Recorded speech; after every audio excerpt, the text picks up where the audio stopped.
मेरे प्यारे बहनों भाई और मित्रों, कैसे हो आप। आज हम बात करने वाले हैं KTL प्लस आई ड्रॉप के बारे में। नहीं, आई ड्रॉप को आंखों में कब कैसे क्यों नहीं डालनी चाहिए, इस वीडियो में आप पूरी जानकारी जानने वाले हो। चलिए दोस्तों वीडियो स्टार्ट करते हैं। दोस्तों अब हम इसके फायदे के बारे में बात कर लेते हैं, यानी कि किन किन दिक्कतों में हम इसको डाल सकते हैं। दोस्तों आपने कैटरैक्ट सर्जरी का नाम तो सुना ही होगा, जिसे हम मोतियाबिंद का ऑपरेशन भी कहते हैं। दोस्तों मोतियाबिंद एक प्रकार की आंखों की बीमारी है जिसमें आंखों में विजन कम हो जाता है, उसके साथ ही एक बिंदु दिखाई देने लगता है जो लगभग 60 साल की उम्र के बाद होता है। लेकिन ऐसा हर बार हो यह जरूरी नहीं, यह कई बार कम उम्र के लोगों में भी दिखाई देने लगता है। जब किसी को आंखों में चोट लग जाए या किसी प्रकार की बड़ी बीमारी हो, उस स्थिति में मोतियाबिंद को ठीक करने के लिए डॉक्टर द्वारा उसकी सर्जरी की जाती है। डोरेनस सर्जरी आंखों में कट लगाया जाता है, स्ट्रेस लगाए जाते हैं जिससे कि उसमें ऑपरेशन के बाद दर्द ना हो। हालांकि जब सर्जरी की जाती है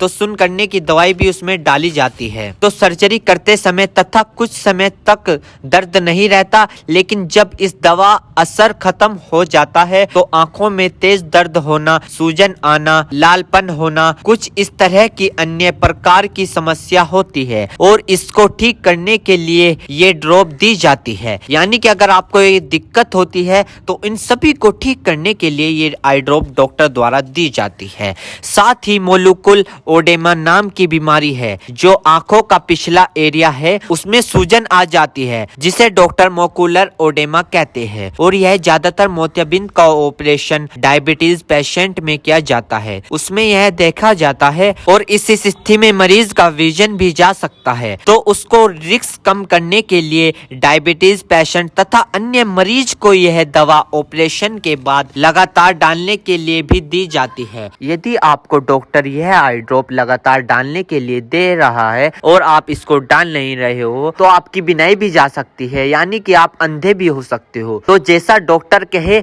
वैसे ही आपको करे। दोस्तों इस आई ड्रॉप को आंखों में लाने से पहले अपने हाथों को अच्छे तरीके से धो ले और यह निश्चित कर ले कि आपकी जो आई ड्रॉप की नोब है, ऊपर जो टिप है, उसको आप टच ना करें। यदि आप उसको टच करोगे तो उसके अंदर बैक्टीरिया चला जाएगा। और जिस व्यक्ति की आंखों में इसे डालना है तो उसकी गर्दन ऊपर करे या फिर उस व्यक्ति को लेटा दे और आंखों को नीचे से पकड़कर पूरा खोले और इस ड्रॉप को आंखों में डाले और फिर कम से कम उसकी आंखें 2 से 3 मिनट तक बंद रखे, जिससे कि उसको बहुत अच्छा रिजल्ट मिल सके। इस आई ड्रॉप को आप दिन में 2 से 3 बार भी डाल सकते हो या 2-2 बूंद एक बार भी डाल सकते हो। और इसके अलावा जो आपके डॉक्टर आपको सजेस्ट करे, यानी जितनी आपको डालने को बताए उस प्रकार भी आप इसको डाल सकते हो। और दोस्तों इसी के साथ साथ आपको एक बात विशेष रूप से ध्यान रखनी है, किसी भी प्रकार की आई ड्रॉप बिना डॉक्टर की सलाह के नहीं लानी चाहिए, क्योंकि आंखें है तो रोशनी है, जान है तो जहां है, वरना सब मिट्टी समान है। दोस्तों अब हम इस आई ड्रॉप के साइड इफेक्ट के बारे में बात कर लेते हैं।